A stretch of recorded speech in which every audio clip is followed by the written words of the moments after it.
नमस्कार, good morning, सुप्रभात। गप विथ चा कप।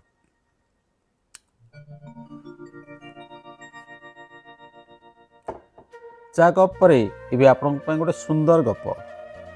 जड़े माड़ी बगीचारू फेर देखिले पुओ स्कूल फेरी कांदुची।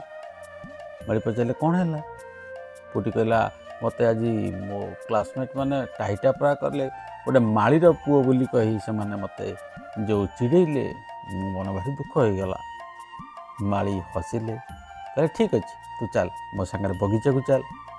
बाप पुओ दिज बगीचा को गले।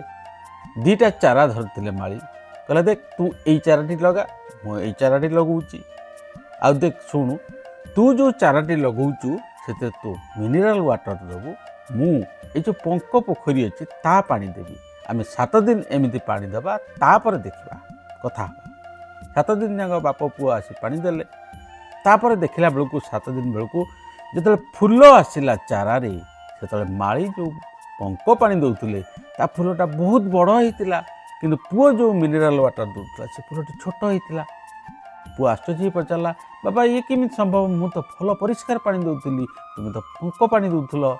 बापा हसिले कहले देख जो पानी मु पंक पानी दौली मो चाराटी से पंक पानी को ऑर्गेनिक सार भाव में व्यवहार कला से पुष्टि सार संग्रह कला और हृष्टपुष्ट है।